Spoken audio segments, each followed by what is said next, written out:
계속해서 우리 야고보서 말씀 강해 이어가겠습니다. 오늘 7번째 시간인데요. 제목이 차별하여 대하지 말라입니다. 복음의 말씀을 듣고 우리 거듭난 그리스도인들은 그 영혼이 구원을 받는 엄청난 축복, 이 축복을 얻게 되었습니다.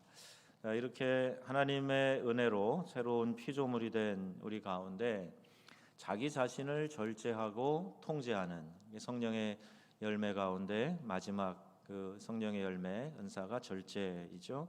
또 이웃을 사랑하고 주님이 우리에게 분부하신 가장 큰 명령이죠. 하나님 사랑, 이웃 사랑. 그리고 세상의 오염에서 벗어나는 그런 삶의 자세로 우리가 나아가야 합니다. 이것이 우리의 삶의 여러 가지 모양으로 나타날 수 있어야 되는 거죠. 그 가운데 하나 오늘 본문 야고보서의 말씀처럼 사람을 차별하지 말라 하는 것이에요. 이 사회는 철저하게 차별화된 사회입니다. 그리고 이 차별의 원리를 적절하게 사람들이 이용하고 있어요. 더 나은 서비스를 받기 위해서 더 많은 돈을 내든지 더 많은 공을 세우라는 거죠. 물론 모든 사람이 가치 면에서는 다 평등합니다만은 그것이 우리의 현실의 삶에서 잘 피부에 와 닿지 않는 겁니다.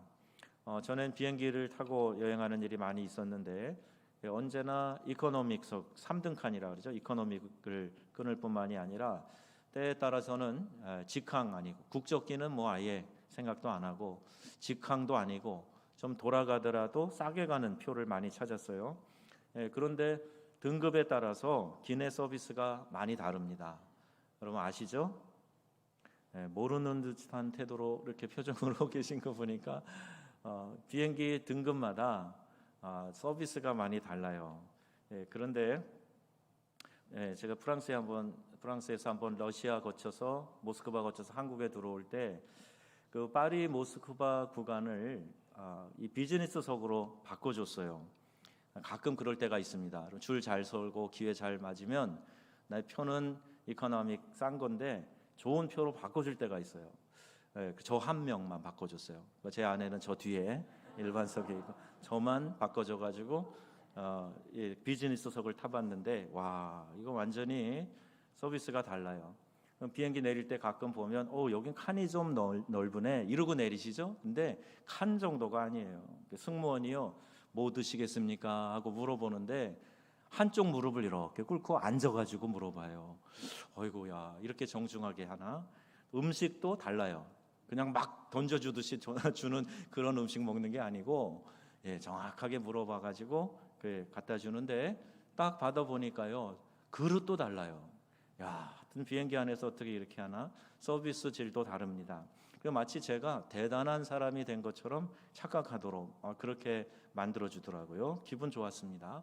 2등석 비즈니스만 타도 그런데 1등석 퍼스트 클래스 타시면 굉장히 대단할 거예요. 여러분 한 번씩 타보시기 바랍니다. 그런데 일반석보다 5배 비싼 거 아시고 타시면 되겠어요. 같은 비행기인데 말이죠. 그렇더라고요. 또 서울 가는 KTX 우리 정읍에 있어서 얼마나 편리한지 몰라요. 그런데 어떤 분들은 특실을 주로 요새 많이 끊는 거예요. 특실이 먼저 이렇게 다 좌석이 매진될 때가 많아요. 왜 그런지 모르겠어요. 근데 이 특실이 아닌 일반실을 제가 끊죠. 근데 항상 제 안에 그런 생각이 있어요. 어차피 같은 기차들이 이렇게 엮여져서 가고 같은 시간에 출발해서 같은 시간에 도착하는데 기왕이면 뭐 저렴한 거 타면 되지 뭐 빨리 가는 것도 아니고 저는 그런 생각이 좀 있거든요. 근데 생각의 차이일 수도 있는데 가능하면 뭐 최고로 좋은 걸 선호하는 분들도 우리 가운데 있을 거예요. 그럼 제 생각에 그래서 꼭 뭐 좋은 거다 이렇게 말할 수는 없겠죠. 뭐 의식의 차이니까. 아무튼 이 세상은 돈에 따라서 대우를 달리해주는 이런 차별이 있는 세상입니다. 그리고 비즈니스에 이걸 적절하게 이용하고 있죠. 그러면 여러분 교회는 어때야 됩니까? 이런 차별이 야고보 시대에 유대인 회당에 있었던 것 같아요. 2절 말씀에 우리 함께 읽어볼까요? 만일 너희 회당에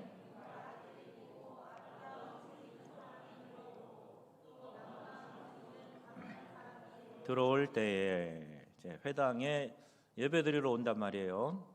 그런데 어떤 사람은 금가락지를 막 끼고 옷도 그냥 뭐 휘황찬란하게 아름답게 입고 왔는데, 어떤 사람은 남루한 옷을 입고 그냥 이 폼 자체가 가난해 보이는 사람이 왔다. 그럴 때 너희는 어떻게 할 거냐? 이걸 물어보는 겁니다. 야고보 당시에 교회가 없고 또 유대인 회당에서 예배를 드렸어요.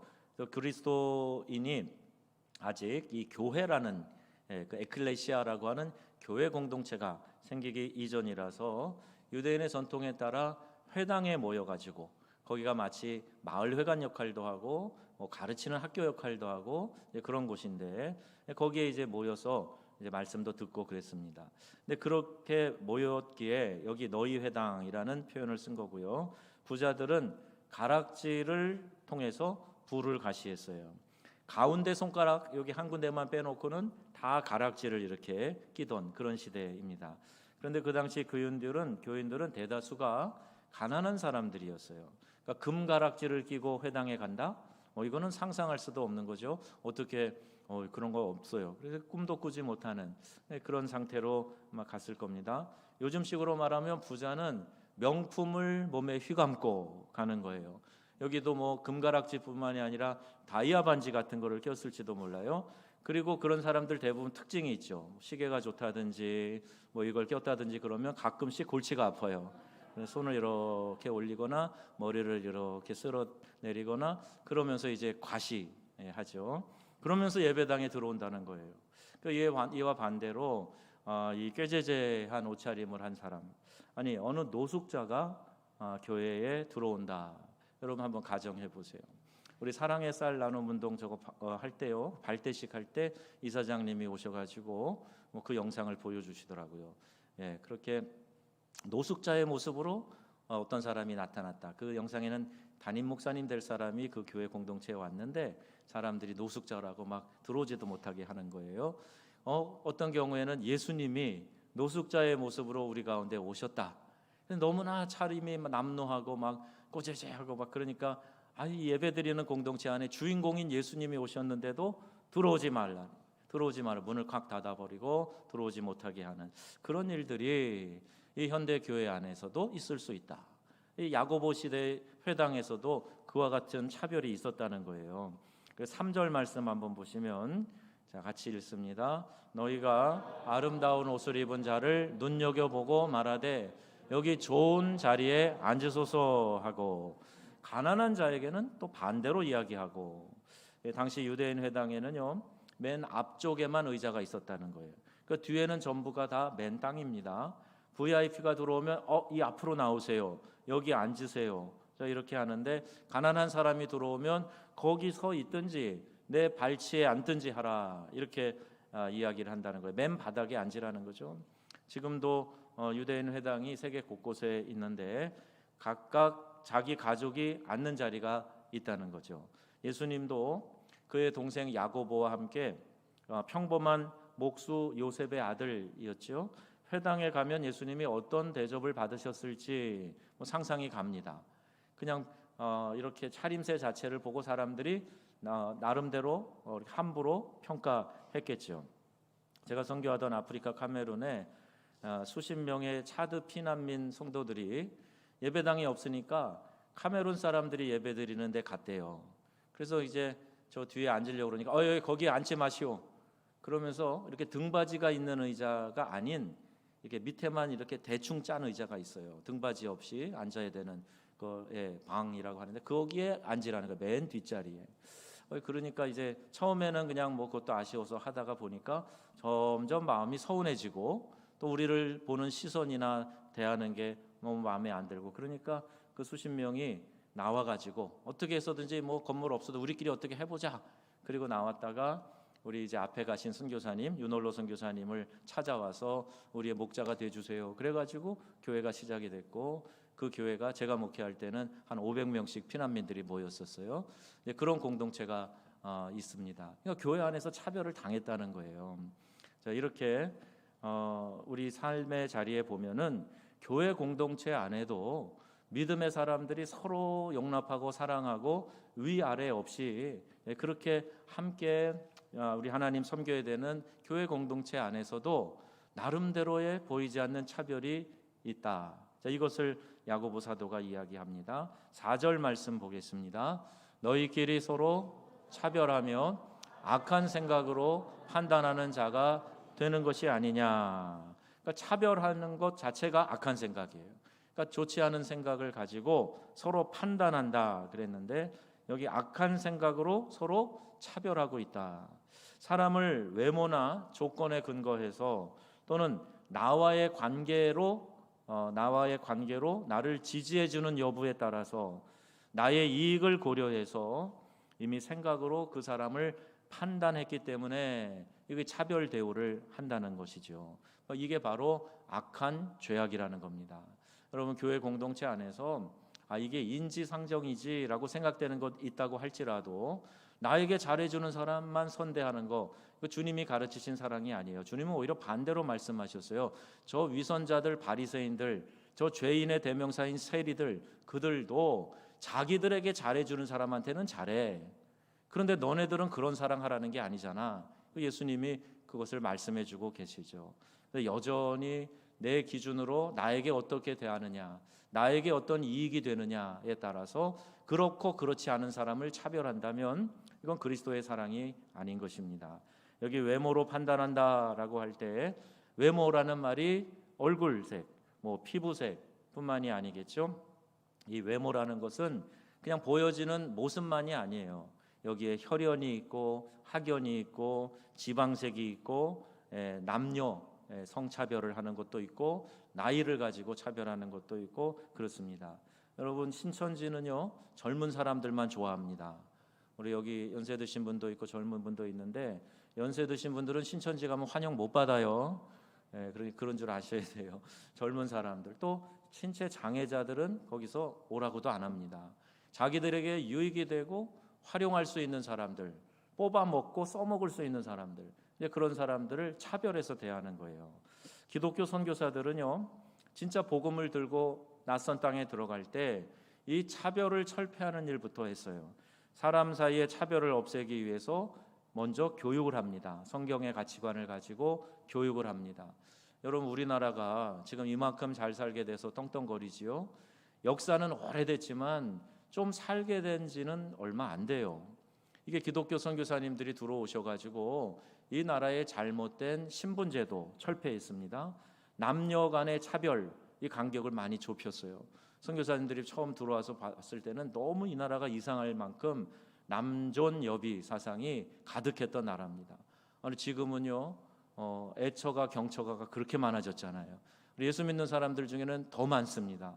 그리고 아내가 어떤 표정을 짓느냐, 어떤 말을 하느냐에 따라서 그날 내 심적인 컨디션이 확확 달라지는 남자들이 많아요. 경처가가 뭐냐 그랬더니 아내 보고 경기하는 남편이 경처가라는 거예요. 그 정도로 농담처럼 나온 얘기지만 아무튼 여자들이 이 나라에서 이렇게 많이 활동하고 교육받고 한 거는 전적으로 우리 기독교 복음을 들고 온 선교사님 덕입니다. 그래서 여러 학교들을 세우고 차별이 잘못된 거다 하는 것들을 가르치고 여성들에게 글을 가르치고 학문을 가르치고 양반들만이 아니라 천민들도 교육받아야 된다. 반상의 제도가 준엄한데 막 사극 보면 늘 나오잖아요. 저는 안동건 시 추밀공파 36대 손입니다. 지금까지 이 제도가 있었으면 제가 더 잘 나갈 수 있었을지도 모르는데 그런데 이거 철폐했어요.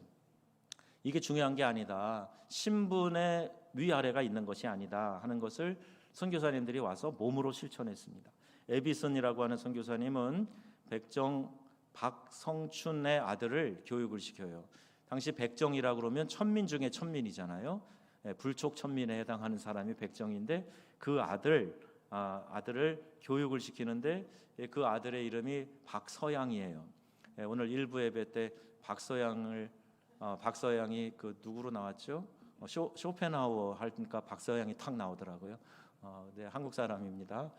백정의 아들이었는데 에비슨 선교사님이 이에게 교육을 잘 시켜서 서양 의학을 배워서 의사가 된 1호 의사가 이 박서양 분이에요. 박서양 그래서 이렇게 신분을 가리지 않고 똘똘하니까, 배우려는 의지가 충만하니까 그 아이를 데리고 가르쳐서 의사를 만듭니다.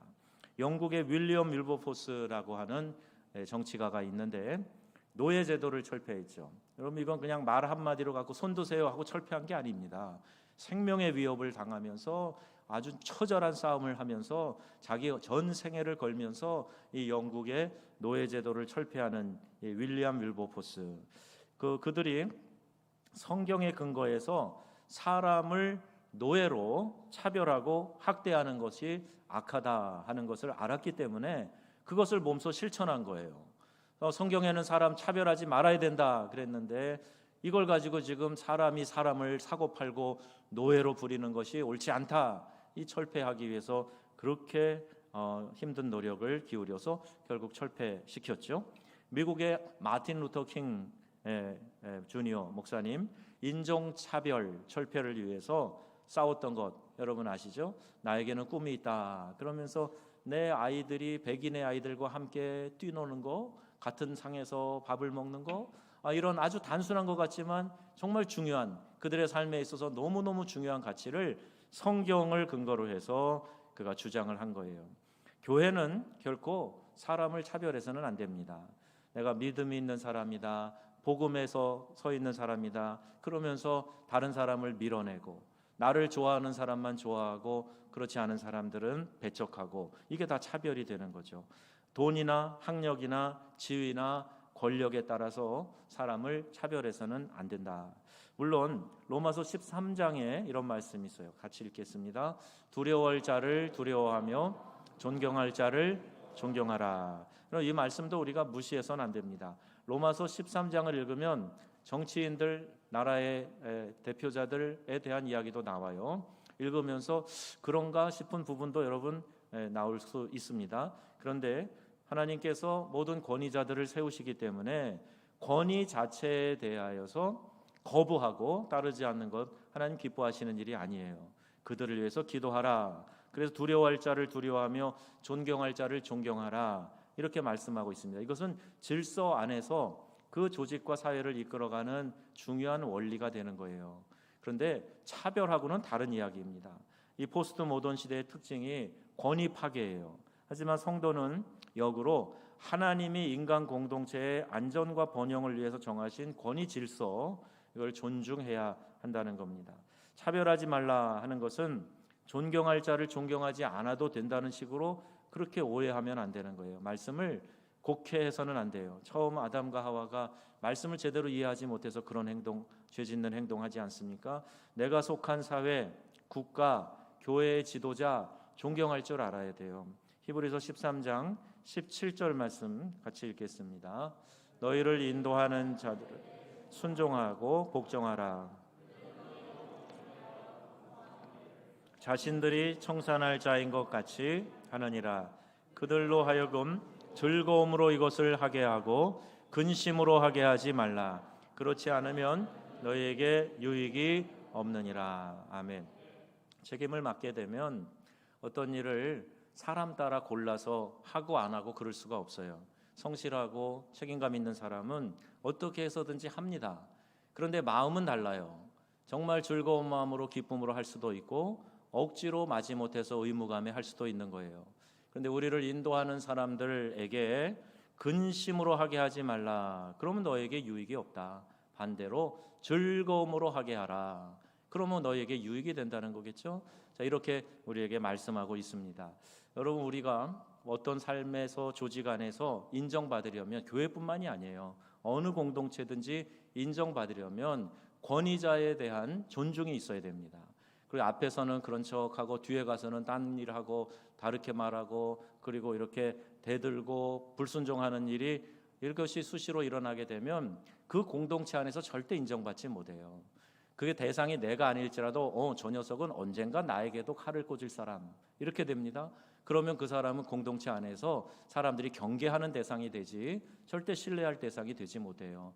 내가 억울한 일을 당했어도 그분이 몰라서 그랬을 수 있으니까 내가 참고 내가 그 일에 대해서 그냥 묵묵히 성실히 내 일을 하면 언젠가 밝혀질 거야, 언젠가 내가 그런 마음이 아니었다는 것을 그분도 알게 될 거야. 자, 이런 마음이 성실한 마음이지, 두고 봐라 하고 뒤에서 다르게 일을 꾸미는 거, 이거 절대로 하나님이 기뻐하시는 일이 아닙니다.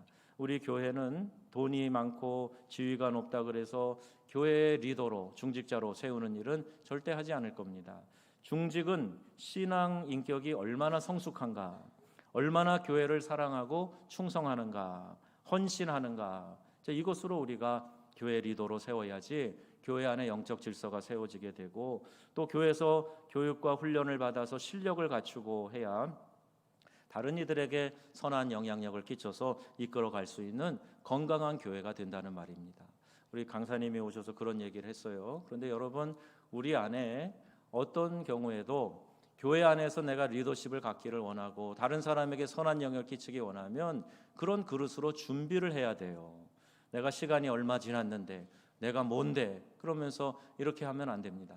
여러분 안에, 우리 교회가 그런 일이 있다는 건 아닙니다만은, 이런 하나님 앞에서의 질서 안에서 내가 충성하는 만큼, 내가 신앙 인격이 성숙한 것만큼 다른 사람에게 자연스럽게 선한 영역이 끼쳐질 수 있도록 먼저 충성하고 헌신하는 모범을 보여야 된다는 말이에요.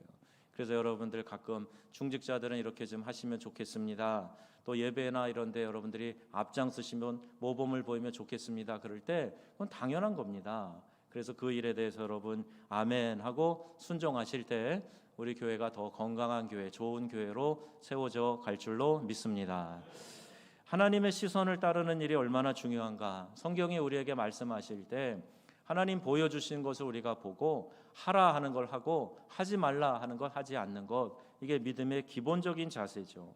세상은요, 돈을 따라서, 지위에 따라서, 권력에 따라서 얼마나 사람을 차별하는지 몰라요. 그러나 교회는 절대 그래서는 안 됩니다. 성도는 하나님의 마음이 어디에 있는가, 하나님의 시선이 어디에 있는가, 이걸 먼저 살필 수 있어야 돼요.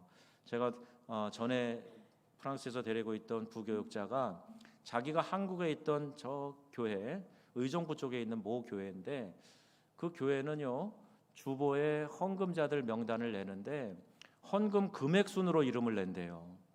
우리 전산 해보시고 주보 낼 때 이거 얼마나 수고가 많은지 해본 사람은 알 거예요. 가나다 순으로 해야 제일 편하고 좋은데 헌금 낸 숫자, 그 금액대로 이름을 이렇게 주보에다가 낸다는 얘기예요. 그 얘기를 듣고, 야, 이렇게 상업적이냐, 이건 비즈니스 마인드도 아니고 교회가 어떻게 이렇게 하지? 하는 생각을 했는데요, 교회 안에서 내가 할 수 있는 한 최선을 다하는 게 아름다운 거지, 크고 많은 것을 해야만 아름답고 좋은 건 아니잖아요.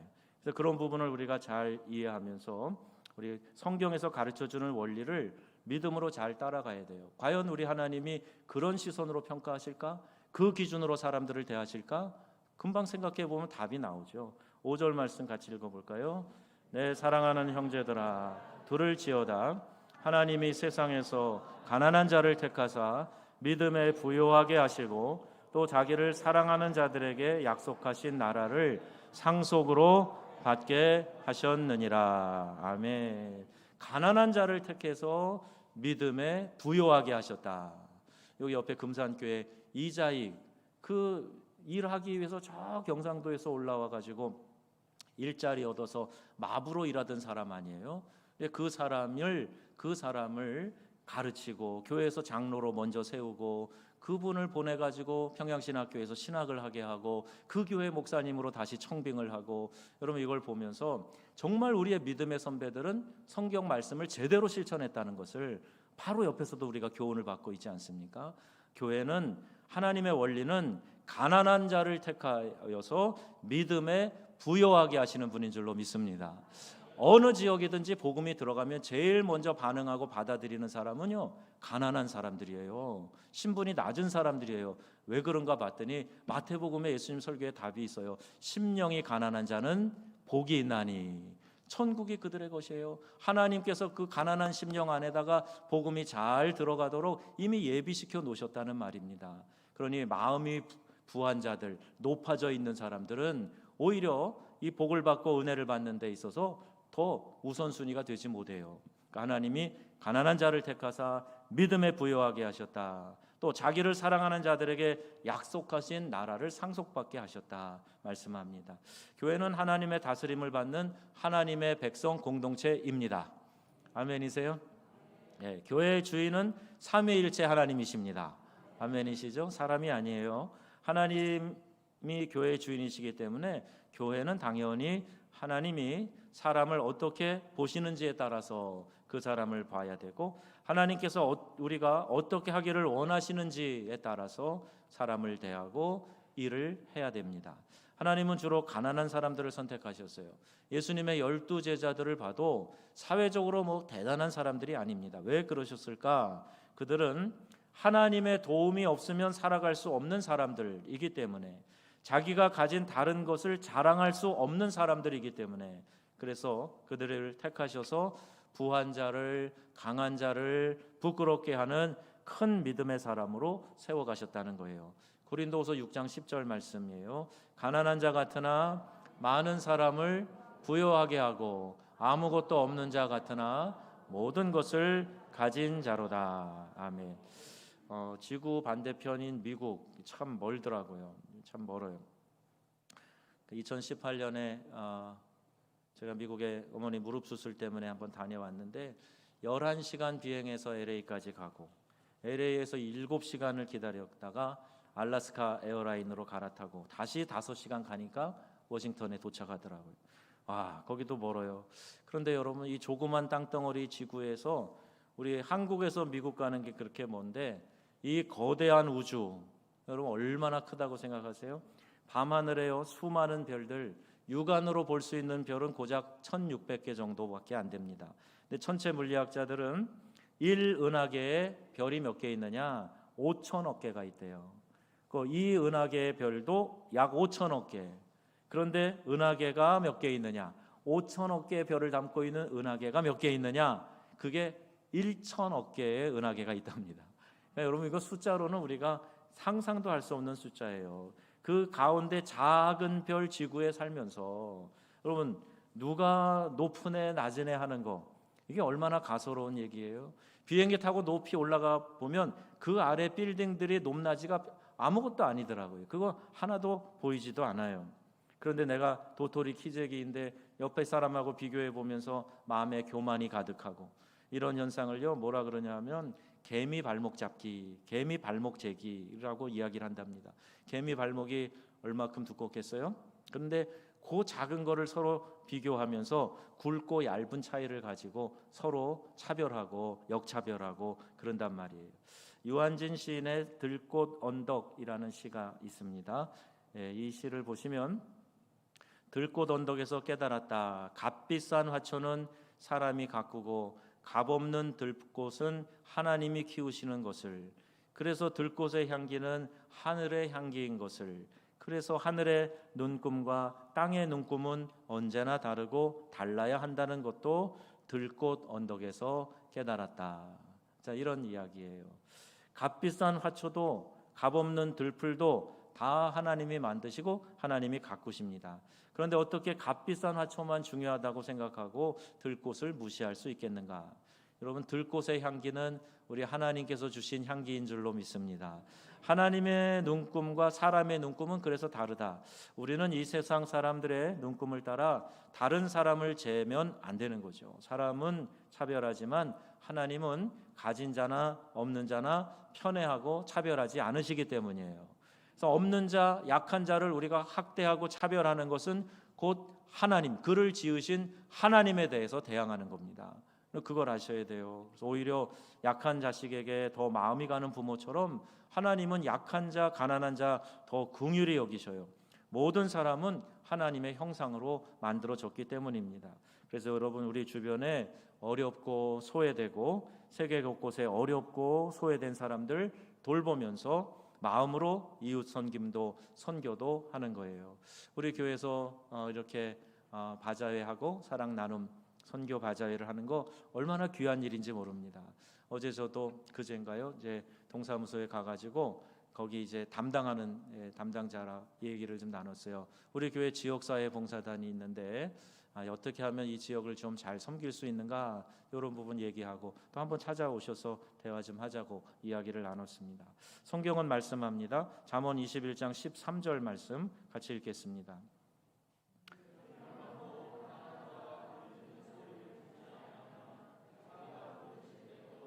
들을 자가 없으리라. 아멘. 자, 사무엘 같은 위대한 선지자도 외부 조건과 용모를 보았어요. 다윗을 왕으로 세우기 전에 이새의 집에 가가지고 맨 큰 아들부터 쭉 아들을 선을 보는데 그런데 겉 모양이 준수한 그런 아들을 볼 때 이가 바로 하나님이 택하신가 자인가 보다, 그렇게 생각을 했죠. 그때 하나님께서 하신 말씀이 사무엘상 16장 7절에 나옵니다. 그의 용모와 키를 보지 말라. 내가 이미 그를 버렸노라. 내가 보는 것은 사람이 보는 것과 같지 아니하니 사람은 외모를 보거니와 나 여호와는 중심을 보느니라 하시더라. 아멘. 사람은요, 나에게 해주는 말을 들으면 그 말인 다인 줄 알아요. 그런데 하나님은 그 중심을 보신다는 거예요. 하나님은 외모로 판단하시는 게 아니라 그 중심을 보신다 말씀하고 있습니다. 우리가 어떤 갑을 관계 같은 것이 형성되는 그런 사회 관계에 있을 때 낮고 소외되어 있는 사람들을 절대로 차별하면 안 됩니다. 외국인 근로자들 우리나라에 와서 열심히 일을 하는데 다 그들 나라에 돌아가면 어엿한 가장이요, 남편이요 역할 하시는 분들이에요. 근데 돈이 없어서 와서 또 때로는 굽신거리며 일을 하니까 우리보다 하등 민족인 줄 알고 그렇게 대하는 거 정말 어리석은 겁니다. 우리가 말씀대로 살지 않을 뿐만 아니라 교양도 없는 거예요. 외국인들이 한국 욕을 배워가지고 저한테 물어봐요. 제가 외항선교회에서 사역할 때 외국 선원들인데 와가지고 저한테 채플린 그러면서 물어봐요. 뭐라 그러냐면 이 욕이 무슨 뜻이에요? 그리고 저한테 막 해야 되는 거예요. 아이고 저한테 욕하는 것처럼 막 욕을 해야 되는 거예요. 그걸 해석 통역을 해줄 수도 없어요. 너무 부끄러워요. 그런 욕을 갑판장님이, 선장님이, 1등 기관사 항해사님이 자기한테 했다는 거예요. 얼마나 낯뜨거운지 모릅니다. 미얀마 선원들, 저 아프리카 선원들, 그들을 좀 이렇게 고용해서 일을 시키면서 막 하대하는 한국 사람 보세요. 정말 신앙은 둘째치고 교양도 없는 사람들이에요.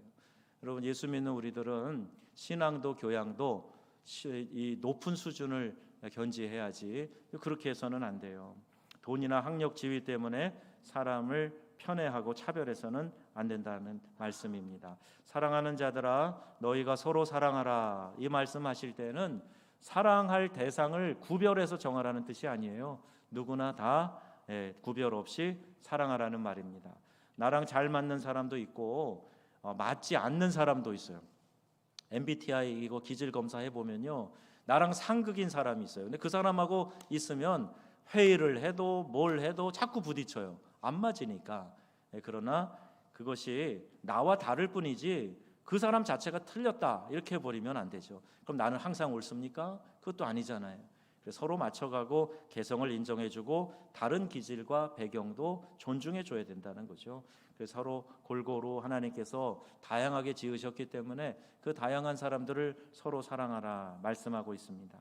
오늘 1절에도 이런 말씀이 있어요. 내 형제들아 영광의 주 곧 우리 주 예수 그리스도에 대한 믿음을 너희가 가졌으니 사람을 차별하여 대하지 말라 말씀합니다. 우리가 이렇게 하려면 어떻게 해야 되는가? 모든 영광을 하나님께 돌리면 돼요. 내가 영광을 받으려고 하니까 자꾸 한 단계 높은 자리로 나아가려고 그러고, 내가 올라가면서 나보다 낮은 단계에 있는 사람을 자꾸 밑으로 내리고 깔보는 그런 경향이 생기는 거예요. 우리 찬송가에 존귀 영광 모든 권세 주님 홀로 받으소서, 멸시 천대 십자가는 제가 지고 가오리다. 여러분, 이 찬송가 가사가 얼마나 우리에게 도전적인 가사입니까? 여러분, 우리가 그렇게 살도록 노력하는 성도들 되기를 바랍니다. 하나님께 존귀 영광 모든 권세 올려드리면 나는요 내 스스로를 높일 이유가 하나도 없어요. 어차피 하나님의 영광 받으실 거고, 나는요 그 하나님의 영광 자체가 내게 기쁨이 되고 내 것이 나에게 영광이 되는데 뭘 내 스스로의 영광을 추구하며 살겠습니까? 우리의 주인이신 그분의 영광을 추구하는 것이 바로 예배예요. 예배는 어떤 일이 있어도 사람이 영광 받는 것이 아니고 하나님께 영광을 돌려야 되는 시간인 줄로 믿습니다. 여러분 찬송하실 때도 그런 마음으로 하시고요. 찬양을 들으실 때도 그런 마음으로 들으셔야 돼요. 그래서 우리가 힘줘 아멘 하고 격려하는 것도 하나님 영광 받으세요. 저도 같은 마음입니다. 그런 뜻에서 아멘 한다 그랬죠. 예, 그냥 박수부터 치기 급하면 안 돼요. 잘못하면 속을 수 있단 말이에요. 내가 영광 받는 걸로 또 착각하게 만들 수 있다는 거예요.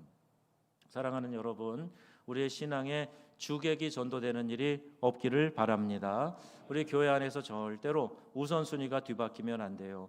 원하건대 주의 영광을 내게 보이소서. 모세가 기도한 대로 기도할 때마다 하나님이 영광 받으시고 주님이 기뻐하시는 것을 제가 알게 하여 주옵소서. 이런 기도를 올려드려야 됩니다. 박정호 씨 찬양 가운데 내가 영으로 노래하리니 주님 내 찬송 들으시니 이런 가사가 있어요. 근데 그 가사가 저도 여기서 부르면서 참 감동이 됐는데 온 몸 다해 온 마음 다해 나의 주님 찬송하네. 하나님은 영이시니 내가 영으로 노래하리라. 여러분 이게 얼마나 좋은 가사예요. 하나님이 영이신데 내 마음 다 속속들이 들여다보시는데 그거 네가 영광 받으려고 하는 거지, 너 뽐내려고 하는 거지. 그러면 하나님이 그거 기뻐 받으시겠습니까? 내가 내 영으로 하나님께 찬양 올려드린단 말이에요. 내가 내 영으로 하나님을 노래한단 말입니다. 그러니 내 마음에 기쁨과 감격이 넘쳐나게 되는 것입니다. 영광의 주님께 초점을 맞추면 그 영광의 주님이 내 심령의 가정의 교회에 임하는 놀라운 사건을 경험하게 되는 거예요. 내가 하나님의 영광을 가로채면 절대 그런 것을 경험하지 못합니다. 나의 삶과 우리의 가정과 우리의 교회가 영광의 주 예수님을 중심으로 모시고 살고 빈부귀천이나 외모에 따라 사람을 차별하지 않고 주님의 마음을 가지고 주님의 시선으로 그들을 대하고 그렇게 할 때에 우리 모든 인간을 하나님의 형상으로 만드신 하나님이 기뻐하시고 또 우리를 그렇게 인정해 주신다는 말입니다. 우리 한번 그런 약속 다 했으면 좋겠어요. 우리 교회는요 그렇게 차별과 문턱이 심한 교회는 아닙니다. 그러나 없다고 말할 수도 없어요. 또 앞으로 더 좋아져야 되지 또 이것이 더 나빠지면 안 되기 때문에 여러분에게 다짐하며 약속을 여러분에게 하도록 이 말씀을 드리는 겁니다. 차별하지 않는 교회가 우리 정읍 명성교회인 줄로 믿습니다. 또 어떤 사람이 들어와도 편안하게 정착할 수 있는 교회, 내가 내 자리 주장하지 않고 그리고 누구나 다 어느 곳이든지 함께 와서 일할 수 있고 함께 기뻐할 수 있는 교회, 누구나 와서 주인의식을 가질 수 있는 교회. 우리 임소국 목사님이 강사로 오셔서 하신 말씀 중에 그거 있죠. 그 교회가 부르짖는 표어 중에 뭐가 있냐면 굴러온 돌이 박힌 돌 빼낸다. 그걸 교인들한테 이렇게 강조하고 주지시키신다는 거예요. 이게 사실 말이 쉽지 쉬운 일은 아닙니다. 그러나 그만큼 자리를 양보하고 이거 해보시라 그러고 나는 얼마나 많이 누렸고 또 많이 여기서 기쁨을 얻었으니 당신이 한번 새롭게 해봐라. 그리고 그 자리를 만들어주고 나는 옆에서 격려해주고 이게 얼마나 멋진 신앙의 성숙함입니까?